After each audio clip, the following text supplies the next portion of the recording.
హెగ్డే అంటే బుట్టబొమ్మ కదా అంటారు. కానీ ఇక నుంచి పూజా హెగ్డే అంటే అక్కినేని హీరోయిన్ కదా అంటారు అంటోంది కోలీవుడ్. అదేంటి అలా ఎలా నేమ్ చేంజ్ అవుతుంది అంటారా? అదే కదా ట్విస్ట్. పూజా హెగ్డే కోలీవుడ్లో మిగతా సినిమాలు చేయటం వేరు, కూలీలో నటించడం వేరు. అందుకే ఆమె అక్కినేని హీరోయిన్గా మారిపోయింది. 2014లో ఒక లైలా కోసం మూవీలో నాగ చైతన్యతో తొలిసారి కలిసి నటించింది పూజా హెగ్డే.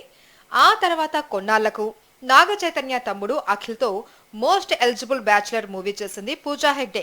నాగ చైతన్య అఖిల్తో సినిమాలు చేసేస్తే పూజా హెగ్డే అక్కినేని హీరోయిన్ అయిపోతుందా అని బుట్టబొమ్మ ఫ్యాన్స్ ఫైర్ అయిపోవచ్చు. కానీ పూజా హెగ్డే కూలీలో నటించడం వల్లే ఇప్పుడు అలా పిలుస్తూ ఉన్నారని ఎంతమందికి తెలుసు? అయినా కూలీ రజనీకాంత్ సినిమా కదా, ఇందులో పూజా హెగ్డే నటిస్తే ఎలా అక్కినేని హీరోయిన్ అవుతుంది అంటే అదో పెద్ద స్టోరీ. ఈ మూవీలో నాగార్జున విలన్ రోల్ చేస్తున్నాడు. ఈ మధ్య Pooja Hegde కూలీలో special song చేయనుందని confirm అయింది.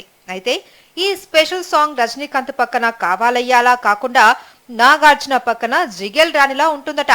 సో నాగార్జున సరసన పూజా హెగ్డే స్టెప్పులు అంటూ కోలీవుడ్ న్యూస్ లీక్ చేయడంతో బుట్టబొమ్మను అక్కినేని హీరోయిన్ అని పిలవడం ప్రారంభించారు నెటిజన్స్.